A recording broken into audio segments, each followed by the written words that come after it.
Assalamualaikum warahmatullahi wabarakatuh. Selamat siang. Hari ini kita akan melanjutkan materi kemarin ya tentang pembahasan soal kasus. Sebelum memasuki pembahasan, Ibu akan mereview kembali materi-materi sebelumnya. Di antaranya yang pertama tentang biaya yang dapat dikurangkan dan biaya yang tidak dapat dikurangkan, ya. Oke, untuk pembahasan pertama, Ibu akan membahas tentang biaya yang dapat dikurangkan. Nah, biaya yang dapat dikurangkan itu terdapat 3 prinsip utama ya, 3 prinsip umum lah ya. Yang pertama, biaya tersebut adalah biaya yang berhubungan dengan kegiatan usaha. Jadi pastikan dulu biaya-biaya yang dapat dikurangkan di dalam laporan keuangan fiskal itu adalah biaya yang dapat dikurangkan sehubungan dengan kegiatan usaha.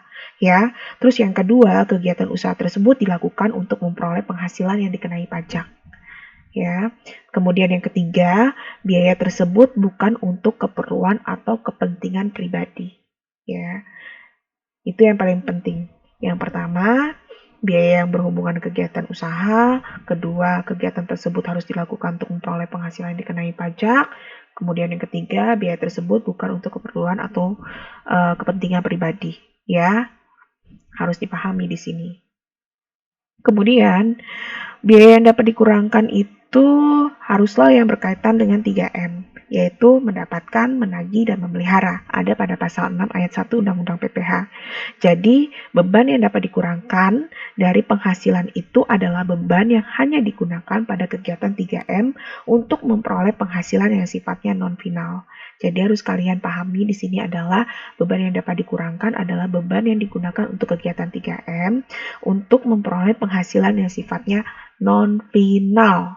Ingat, non-final. Nah, sedangkan biaya 3M yang digunakan untuk memperoleh penghasilan PPH objek pajak final, penghasilan yang bukan objek pajak atau PPH pasal 15 ya, maka itu tidak dapat dikurangkan. Secara otomatis jika tidak dapat dikurangkan, jika terdapat pada laporan keuangan maka harus dilakukan ya koreksi fiskal positif. Pahami sampai sini ya tentang penjelasan Ibu. Di sini biaya yang dapat dikurangkan. Nah, untuk lebih jelasnya seperti inilah bentuk-bentuk dari biaya yang dapat dikurangkan. Ibu sudah kirim PowerPoint-nya kepada kalian juga dan juga sudah Ibu kirim videonya ya, link videonya. Nah, selain 3M itu ya, selain yang 3M tersebut, ada yang sifatnya kebijakan, biaya yang memang dapat dikurangkan tapi sifatnya kebijakan, yaitu biaya-biaya khusus. Itu contohnya seperti iuran dana pensiun yang pendiriannya telah disahkan oleh Menteri Keuangan. Ya, seperti ini. Nah, secara umum, ini biaya-biaya yang dapat dikurangkan. Ya, ini yang dapat dikurangkan. Oke. Kemudian di sini ada biaya-biaya yang tidak dapat dikurangkan. Ya, ada pada pasal 9 ayat 1 Undang-Undang PPH. Untuk pemahaman lebih lanjut akan saya share link rujukan video pembahasan materi biaya yang dapat dikurangkan dan biaya yang tidak dapat dikurangkan. Tapi lebih tepatnya ada secara umum di sini ya, di PowerPoint. Kemudian kita lanjutkan ke penyusutan ya, tentang penyusutan. Nah, penyusutan fiskal ini adalah penyusutan berdasarkan ketentuan Undang-Undang PPH ya.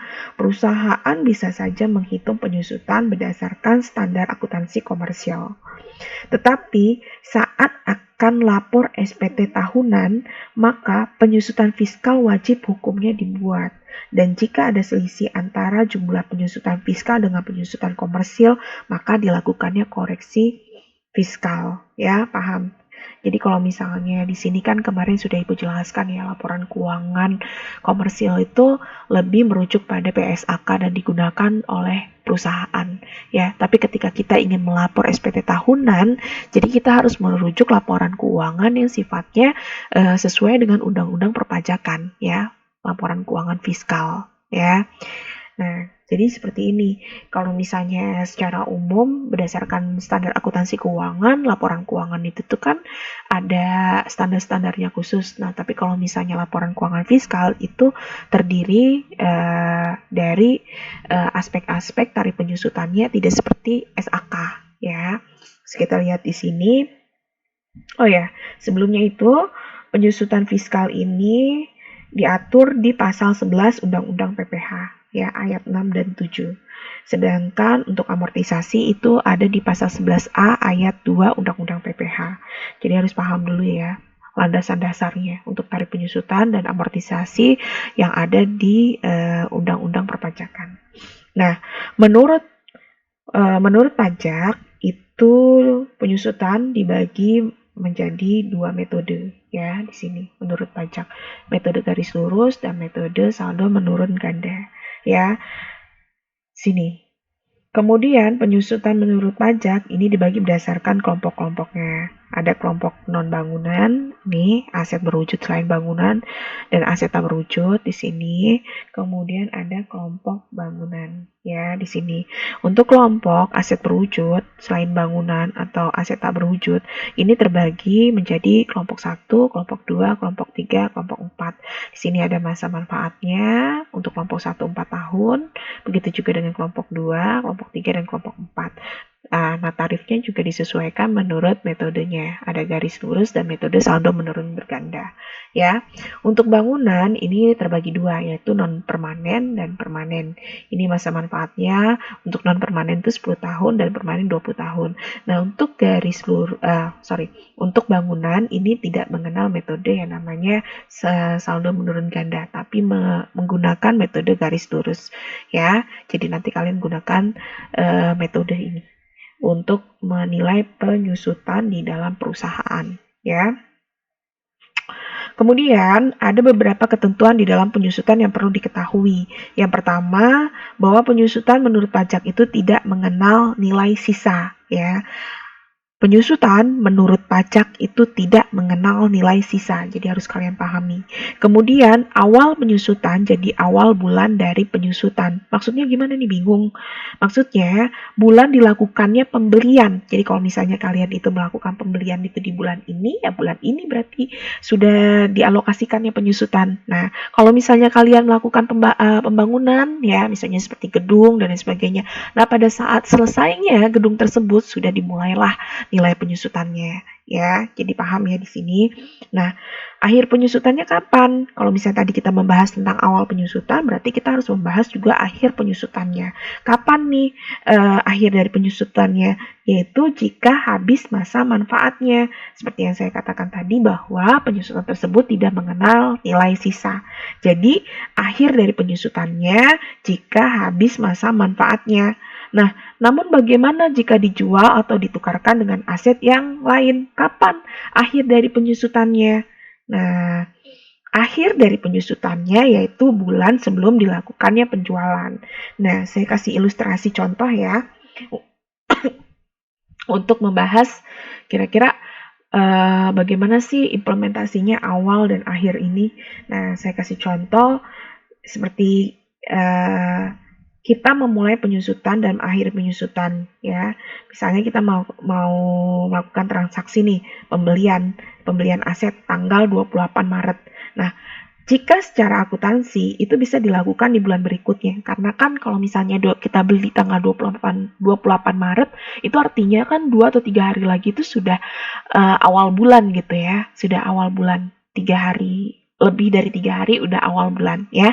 Tapi kalau misalnya secara akuntansi itu bisa dilakukan di bulan berikutnya gitu ya. Karena kan memang sudah selesai, sudah lewat dari 3 hari lagi akan bulan berikutnya ya. Kalau misalnya kita beli tanggal 28 April. Oke. Nah, tapi menurut pajak, secara pajak, pada saat kita beli ya tanggal 28 Maret, maka pada saat itu juga dianggap sudah dilakukan penyusutan ya. Jadi kalau misalnya kita beli aset tanggal 28 Maret, pada saat itu juga sudah dianggap sebagai penyusutan. Berbeda dengan akuntansi. Jadi kalau misalnya akuntansi kita belinya di tanggal 28 Maret, udahlah di bulan depan aja kita udah mulai penyusutannya untuk aset tersebut yang kita beli ya. Nah, sementara untuk penjualan bagaimana? Nah, kalau misalnya kita melakukan penjualan itu di bulan Maret, ya, di bulan Maret ini kita lakukan penjualan dari aset kita tersebut.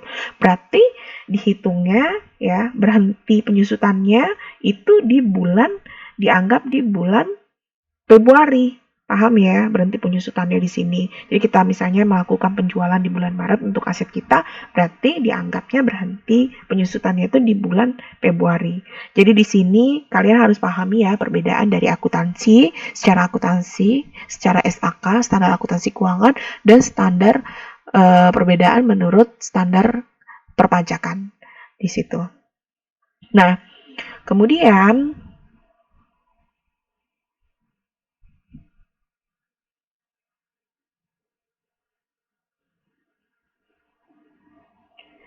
nah, di sini kemudian menurut keputusan Dirjen Pajak nomor 220/PJ/2002 ada beban penyusutan yang diperbolehkan hanya 50%. Yang pertama, kendaraan yang dibawa pulang oleh pegawai karena jabatannya. Ya, kemarin seperti kita membahas soal kasus di mana ada mobil sedan ya. Jadi hitungannya harga perolehan dikali tarif penyusutan dikali 50% ya. Jadi kendaraan yang dibawa pulang oleh pegawai karena jabatannya itu diperbolehkan hanya 50%. Kemudian handphone yang dipakai oleh pegawai karena jabatannya juga kena 50%. Jadi harus hati-hati ya di sini. Memang terkesan mudah sih kalau untuk menghitung penyusutan, tapi kalian harus juga mengacu pada undang-undang perpajakan ya di sini. Kemudian aktiva tetap lain yang tidak dapat disusutkan menurut ketentuan pajak. Yang pertama, aktiva tetap yang diperoleh dengan cara sewa guna usaha dengan hak opsi. Nah, kalau misalnya kalian itu di dalam usaha ada sewa guna bangunan atau sewa guna dari aset tersebut, itu tidak bisa dilakukannya penyusutan. Harus pahami ya. Kemudian aktiva yang tidak digunakan untuk kegiatan mendapatkan, menagih, dan memelihara penghasilan. Jadi kalau misalnya kalian memiliki aktiva tapi tidak digunakan untuk kegiatan 3M, otomatis itu tidak dapat digunakan untuk penyusutannya, untuk mengurangi biaya-biaya ya.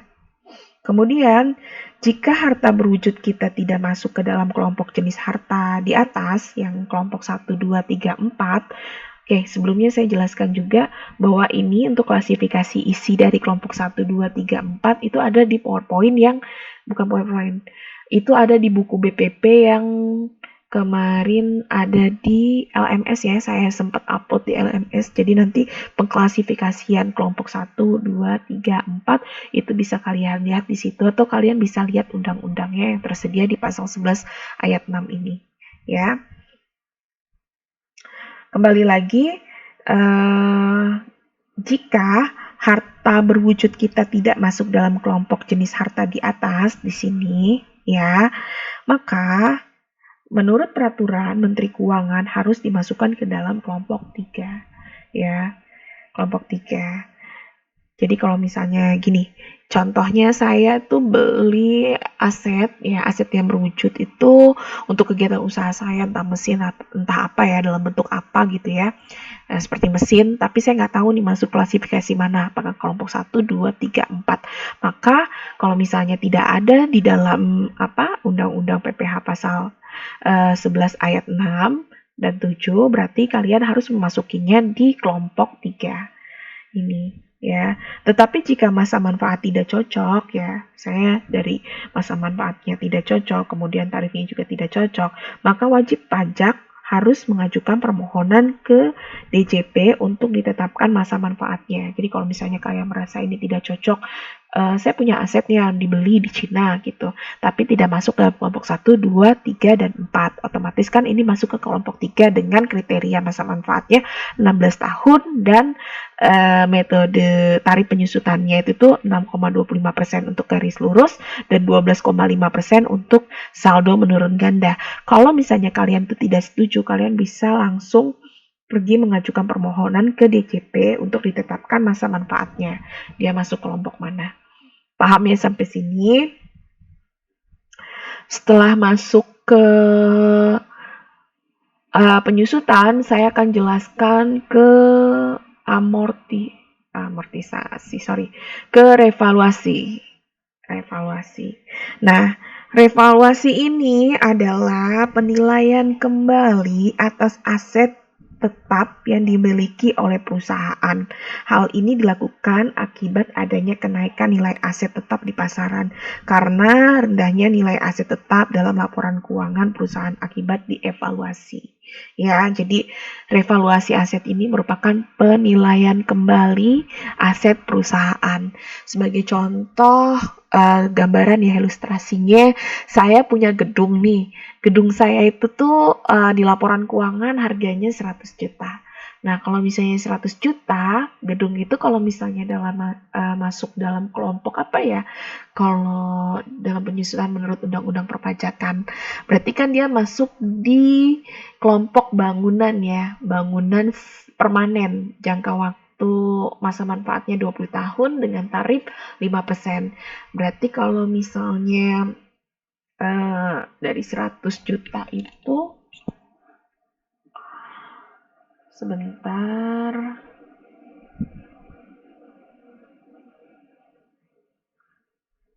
Jadi revaluasi ini ada kaitannya nanti ke beban penyusutan ya, beban penyusutan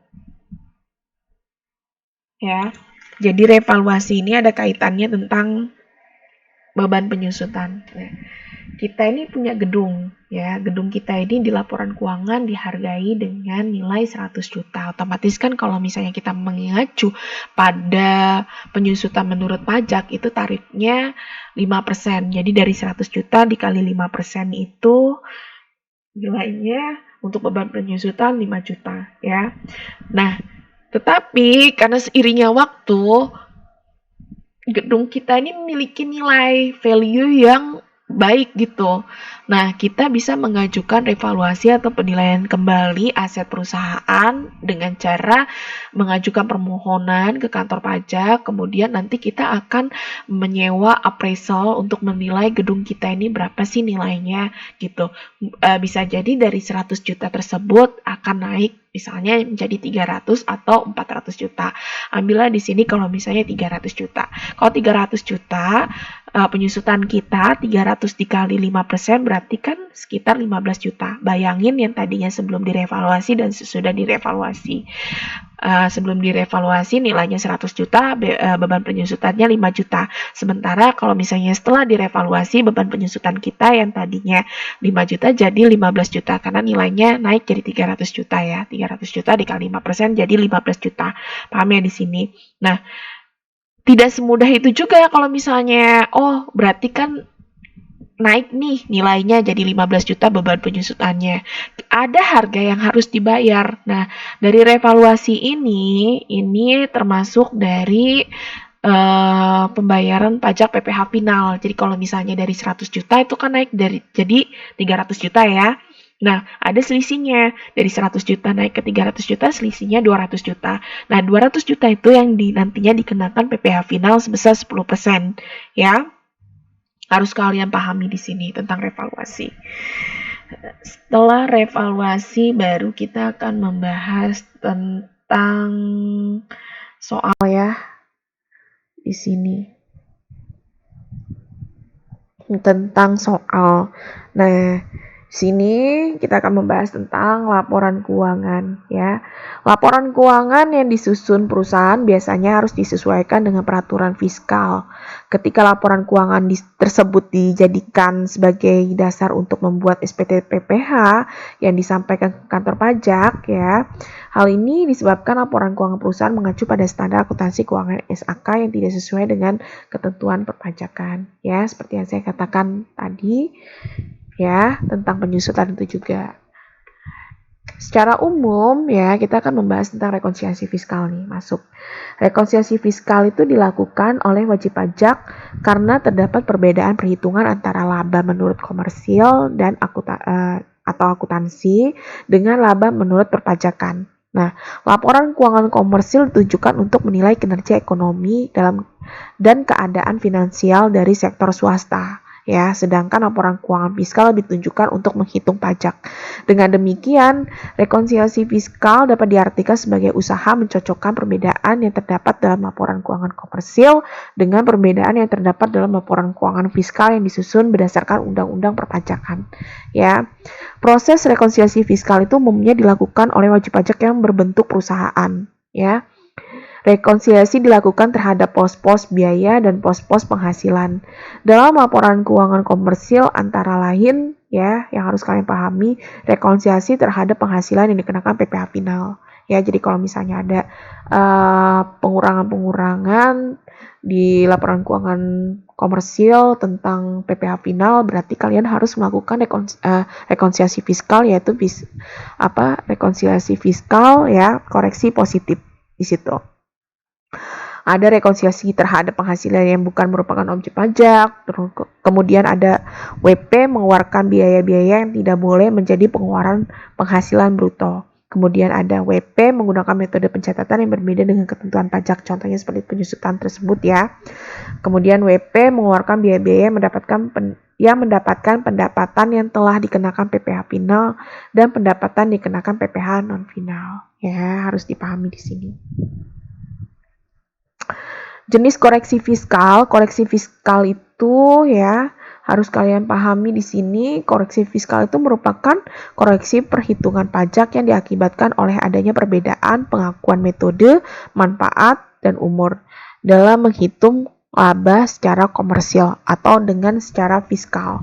Ya, koreksi fiskal dibagi menjadi dua, yaitu koreksi fiskal positif dan koreksi fiskal negatif. Ya, harus kalian pahami di sini adalah koreksi fiskal positif akan menyebabkan laba kena pajak akan bertambah, sedangkan koreksi negatif menyebabkan laba kena pajak berkurang ya. Jadi kalau misalnya koreksi fiskal positif itu laba kena pajak akan bertambah, kalau misalnya koreksi fiskal negatif itu laba kena pajak berkurang ya.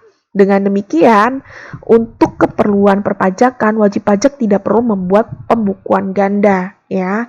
Tidak boleh atau tidak diperkenankan untuk membuat pembukuan berganda ya. Kalau misalnya sudah diketahui ada koreksi fiskal atau rekonsiliasi fiskal ya. Jadi cukup membuat satu pembukuan berdasarkan standar akuntansi keuangan atau SAK.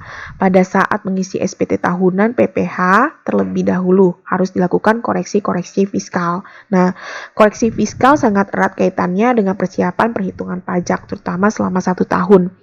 Terutama bagi wajib pajak badan, karena pemahaman atas rekonsiliasi fiskal itu sangat penting, terutama untuk memudahkan pengisian SPT PPh badan yang jatuh tempo pada tanggal 30 Maret. Jadi kalau misalnya kita itu laporan keuangan di tahun 2019 itu kan tutupnya kalau misalnya secara tahun buku akuntansi itu kan 30 Desember 2019. Nah, kita itu untuk lapor SPT tahunan badan atau pribadi yang menyelenggarakan pembukuan itu dikasih space jarak selama 3 bulan untuk bisa menyelesaikan rekonsiliasi fiskalnya ya. Dari sini untuk pembahasan sebelumnya sudah Ibu jelaskan. Jadi kalau misalnya nanti kalian itu ada bingung untuk penjelasan tentang materi-materi, kalian bisa langsung menghubungi nomor WA Ibu ya. Oke, kita bahas yang pertama di sini ada kasus PPh badan ya. Sebentar, saya buka Google dulu. Karena ada materi terakhir yang harus saya jelaskan ke kalian berkaitan dengan tarif penyusutan ya, tarif penyusutan PPh 29 untuk badan. Oke, sebelum itu kita buka Google-nya, kita bahas dulu kasus ini. Kasus PPh badan ya. Di sini PT Perdana Putra adalah sebuah perusahaan manufaktur yang menghasilkan peralatan dan perlengkapan olahraga. Perusahaan ini dipimpin oleh seorang direktur yaitu Harun Suhendra. Ya, informasi yang berkaitan dengan biaya atau pengeluaran operasional sebagai berikut. Nah, yang pertama ini dalam jumlah pembayaran gaji, upah, dan lain sebagainya itu nilainya 329.580.000, termasuk di dalamnya ada imbalan dalam bentuk natura senilai 16.080.000. Kalau natura ini kan dia tidak berbentuk dalam bentuk kas ya, tapi bisa dalam bentuk beras, terus lagi minyak goreng dan lain sebagainya. Ini untuk pegawai. Kemudian ada gaji direktur utama yang melebihi kewajaran karena terdapat hubungan istimewa sebesar 6 juta. Nah, ini harus kalian pahami, ini bukan termasuk ya, ini bukan termasuk dari biaya yang dapat dikurangkan ya. Jadi ini keluar, ini merupakan koreksi fiskal. Nah, koreksi fiskalnya kalian masukin 22 juta total dari imbalan dalam bentuk natura 16.080.000, kemudian gaji senilai 6 juta ya. Ini totalnya 22 juta masuk koreksi fiskal positif. Ya. Jadi dari gajinya senilai 329.580.000 dikurangi dengan koreksi positif nilainya 22.080.000 ya. Jadi koreksi fiskal positif ini akan mengurangi ya biaya ya, nantinya akan menambah laba kita ya, paham di sini. Kemudian ada premi asuransi sebesar 17 juta, termasuk di dalamnya premi asuransi kesehatan pribadi salah satu anggota dewan. Ingat ya, prinsip dari biaya yang dapat dikurangkan ya. Prinsip dari biaya yang dapat dikurangkan yang ketiga, yang seperti saya katakan, biaya tersebut bukan untuk keperluan atau kepentingan pribadi. Jadi dia masuk dalam koreksi fiskal senilai 400.000. Ya, di sini. 17 juta dikurangi 400.000, nilainya 16.600. Oke, kemudian di sini ada biaya bunga sebesar 18.240.000. Terdiri atas bunga pinjaman kepada Bank Mandiri sebesar 8 juta, bunga pinjaman kepada Bank Haga sebesar 10 juta. Jadi kalau misalnya bunga pinjaman ini kan kita membayar bunga. Misalnya saya di dalam perusahaan, saya meminjam uang kepada bank ya senilai 1 miliar. Nah, dari 1 miliar tersebut saya harus mengembalikan beserta bunga. Nah, kegiatan pinjaman 1 miliar itu digunakan untuk kegiatan usaha ya, 3M tadi. 3M yaitu mendapatkan, menagih, dan memelihara. Ada pada pasal 6 ayat 1 Undang-Undang PPH. Jadi harus diingat itu. Kegiatan 3M. Nah, kalau untuk bunga pinjaman ini tidak termasuk dari koreksi fiskal ya, ini bisa dikurangkan. Sementara bunga sanksi terlambat membayar angsuran PPH, nah ini bunga sanksi terlambat membayar angsuran PPH. Berarti kalian masukkan ini sebagai koreksi fiskal karena ini ada hubungannya dengan pajak penghasilan ya. Sini. Senilai 240.000. Ya, dari 18.240.000 dikurangi 240.000 hasilnya 18 juta. Paham ya di sini? Kemudian biaya pemasaran sebesar 27.500 terdiri atas sumbangan duka karyawan sebesar 1 juta, biaya pembelian spanduk, ucapan selamat ulang tahun Kota Metro sebesar 1.500.000, biaya promosi pemasaran sebesar 20 juta, sumbangan kepada korban bencana alam yang ditetapkan sebagai bencana nasional ada pada peraturan Menteri Keuangan sudah terbit ya di sini sebesar 5 juta. Nah, ini biaya pemasaran itu pasti akan berkaitan dengan 3M. Sekali lagi biaya-biaya yang dapat dikurangkan itu pasti ada berhubungan dengan 3M. Nah, selebihnya pasti ada sifatnya kebijakan atau biaya-biaya khusus. Nah, 3M tadi, Ibu tidak henti-hentinya untuk mengulang ya.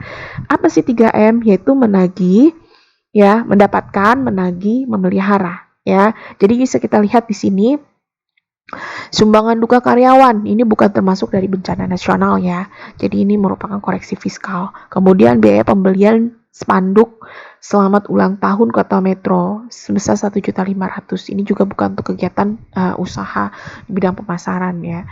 Jadi bisa saja biasanya pemerintah itu memberikan kayak surat edaran gitu kepada toko-toko di sekitar lingkungan atau di sekitar daerah di lingkungan pemerintahan tersebut gitu ya, surat edaran kalau misalnya pada saat bulan Oktober itu ada hari ulang tahunnya Kota Bandar Lampung.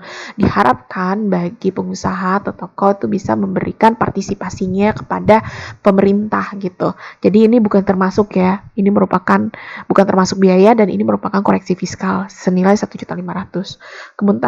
Kemudian di sini ada biaya promosi pemasaran. Nah, ini termasuk dari kegiatan 3M ya, mendapatkan, menagih dan memelihara ya. Ini termasuk biaya, kemudian ada sumbangan kepada korban bencana alam yang ditetapkan sebagai bencana nasional. Nah, kalau misalnya bencana nasional ada nih surat edarannya dari Menteri Keuangan, udah terbit nih. Berarti ini termasuk dari biaya yang dapat dikurangkan.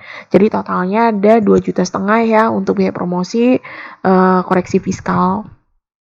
Nah, nih dari 27.500.000 jadi 2.500.000 ya. Sorry, dari 27.500.000 koreksi fiskal 2,5 juta jadinya 25 juta. Sorry. Oke, kembali lagi. Nah, ini ke biaya-biaya penyusutan. Nah, ini harus hati-hati karena penyusutan seperti yang saya katakan tadi ada kriteria-kriteria mulai dari tahun atau tanggal perolehannya ya. Penyusutan menurut pajak itu tuh berdasarkan tanggal di mana kita beli ya sudah mulai disusutkan. Nah, ketika dijual berarti tanggalnya sebulan sebelum tanggal dijual ya. Itu sudah berarti penyusutannya. Dan harus hati-hati juga. Ada juga yang memang bisa dikurangkan senilai 50%. Beban penyusutannya diperbolehkan dikurangkan sebanyak 50%. Yaitu ya tadi yang memang digunakan sehubungan dengan jabatan. Ya, aset yang digunakan sehubungan dengan jabatan. Seperti kendaraan yang dibawa pulang ya. Kemudian handphone yang dipakai oleh pegawai ya. Karena ada jabatannya ya. Karena ada jabatan. Nah, kembali lagi ke soal, di sini ada biaya, ada jenis harta, bangunan, pabrik, ya mesin pabrik, peralatan kantor, truk, mobil sedan, minibus, sepeda motor. Nah, di sini sudah dikasih tahu ya klasifikasinya. Jadi kalian tidak perlu lagi buka BPP-nya untuk kendaraan itu masuk mana, truk itu masuk kelompok mana, mobil itu masuk kelompok mana. Ini sudah disediakan. Untuk peralatan kantor dan sepeda ini masuk dalam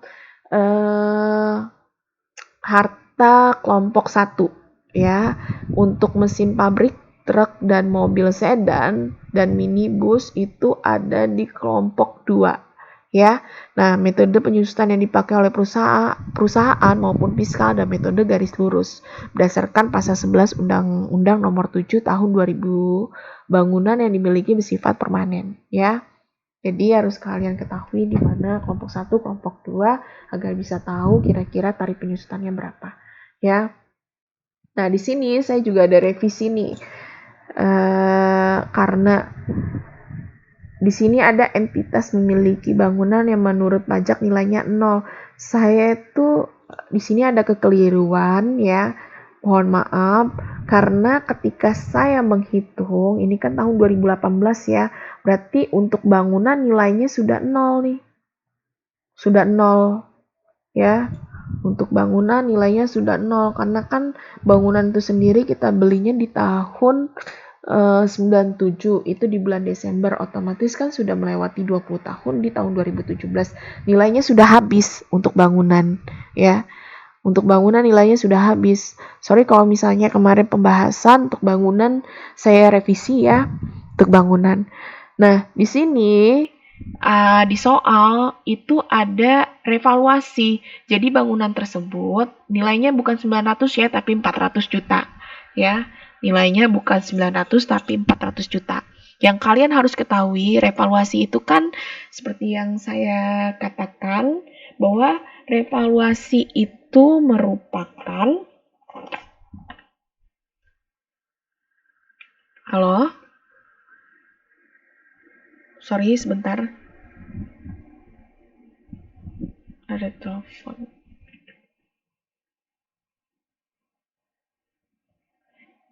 Oke. Revaluasi itu merupakan penilaian kembali atas aset tetap yang dimiliki oleh perusahaan, ya. Jadi revaluasi itu merupakan penilaian kembali, seperti yang saya katakan. Kita bisa nih melakukan penilaian kembali. Jadi tinggal konfirmasi saja ke bagian Direktorat Jenderal Pajaknya yang berhubungan tentang revaluasi. Kita buat surat permohonan. Bisa jadi kita bisa konfirmasi dengan AR-nya bahwa bangunan kita ini sudah habis masa manfaatnya, tetapi kita sudah melakukan renovasi, jadi mungkin saja saya nggak tahu nilainya berapa, tapi saya ingin melaksanakan revaluasi aset dari bangunan tersebut, ya. Kemungkinan nilainya yang tadinya sudah habis masa manfaatnya, setelah direvaluasi bisa jadi ada nilai kembali. Nah, keuntungan dari revaluasi itu kan berkaitan dengan beban penyusutan, ya. Jadi di sini kalian harus pahami, ya. Di sini ada revaluasi nih. Saya lupa, harusnya di sini soalnya ada di urutan ini. Di sini, masuk di sini untuk revaluasi. Jadi tidak terpisah. Nah, untuk revaluasi itu ada senilai 400 juta ya. Oke. Nah, kita hitung ya bersamaan. Tadi sudah saya sekedar kasih informasi bahwa untuk bangunan itu kan jangka waktunya 20 tahun. Nah, untuk bangunan sendiri di sini itu dari 20 Desember 1997. Artinya di sini sudah lewat dari 20 tahun ya. Di tahun 2017 berarti di tahun 2018 ini sudah nol. Karena memang perusahaan tersebut melakukan revaluasi kembali di dalam aset bangunan. Jadi yang tadinya nilainya senilai 0 ya sudah tidak ada lagi, sudah habis nilai sisanya juga tidak ada, berarti kita gunakan nilai revaluasinya ya, revaluasi yang ini.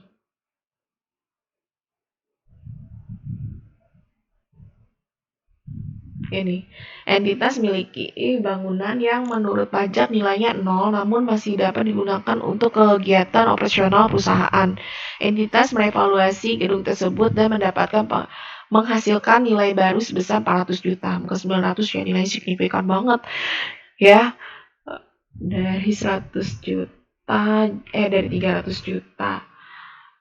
Kita perbaiki nilainya menjadi 400 juta ya. Ini saya ganti bukan 900 juta tapi 400 juta. Itu terhadap perhitungannya nanti. Di 400 juta dikali 5%, hasilnya 20 juta. Nah, di sini yang harus kalian pahami adalah ada bagian dari aset yang kurang dari 1 tahun. Siapakah dia? Nah, bisa lihat di sini sepeda motor ya. Sepeda motor Juli, Agustus, September, Oktober, November, Desember, 6 bulan ya. Perhitungannya 25 juta dikali 5% dikali 6 per 12 gitu. Jadi diketahui nilai penyusutannya itu senilai 126.875.000 ya. Paham di sini? Kemudian penyusutan kita masuk ke sini. Sudah tahu nih, penyusutan kita itu menurut koreksi fiskal 126.875.000. Berarti selisih ini yang nantinya masuk di koreksi fiskal. Ya, kita mengacu 126.875.000. Oke, lanjut. Di sini ada piutang tidak dapat ditagih ya. Telah diupayakan penagihannya, namun yang berhasil ditagih hanya 50%, sedangkan sisanya tidak berhasil ditagih. Ya, ini termasuk dari kerugian juga. Ya, ini berarti 10 jutanya koreksi fiskal. Ya, 20 juta dikali 50%. Oke, koreksi fiskal 10 juta. Kemudian ada pajak-pajak nih. pajak-pajak. Nah, pajak-pajak yang bisa dikurangkan itu yang berkaitan dengan pajak daerah. Nah, pajak daerah di sini yaitu PBB, ya. Kemudian ada pajak kendaraan bermotor, ya. Jadi dua ini. Pajak atas penghasilan di luar usaha tidak, PPh pasal 22 tidak. Kemudian PPh pasal 24 bukan, ada PPh pasal 25 juga bukan, ya. Yang termasuk itu PBB dan pajak kendaraan bermotor. Jadi koreksi fiskalnya ditotalin saja. Ya. Ini. Pajak kendaraan dan 283. Nah, berarti nilai-nilai ini jadi koreksi fiskal positif. Yang ini, pajak atas pembayaran, pajak PPh pasal 22, 24, dan PPh. Ini positif. 207, jadi 5.546. Oke. Dan saya lanjutkan. Sini ya, ada penghasilan dari luar usaha terdiri atas yang pertama bunga deposito Bank BNI, kemudian ada mana lagi nih?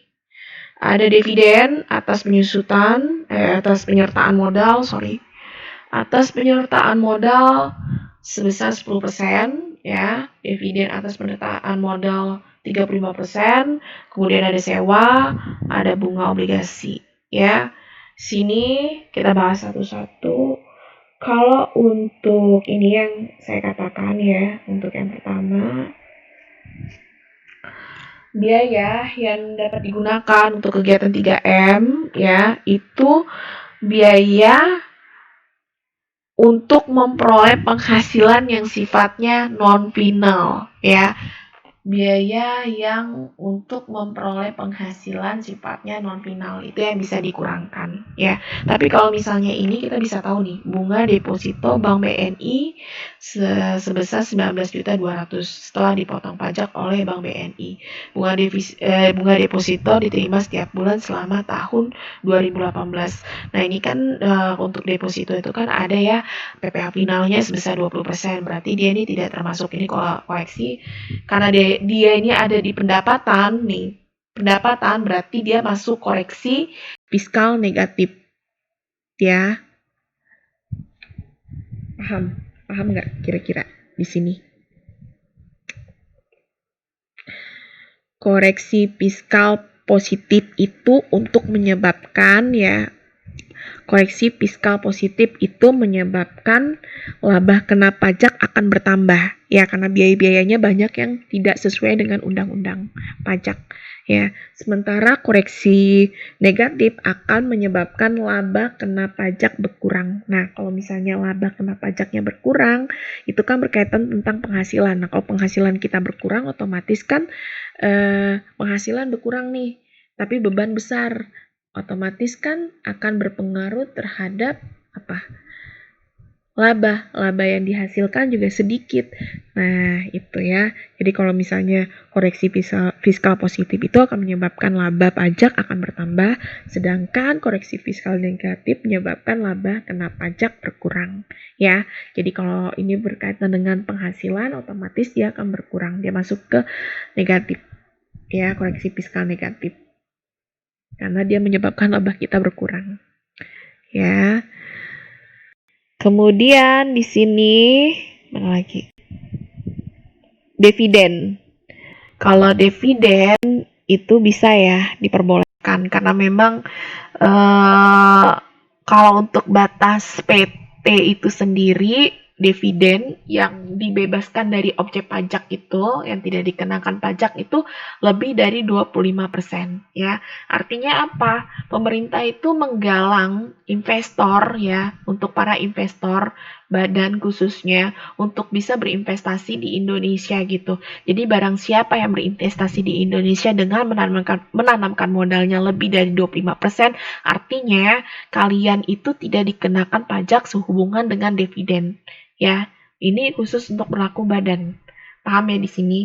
Jadi karena PT Cemerlang ini PT Cerdas ini berinvestasinya 10%, berarti dia ini termasuk biaya ya, biaya yang dapat dikurangkan. Tapi kalau misalnya dividen atas penyertaan modal lebih dari 25%, contohnya seperti PT Cemerlang 35%, ini koreksi fiskal negatif.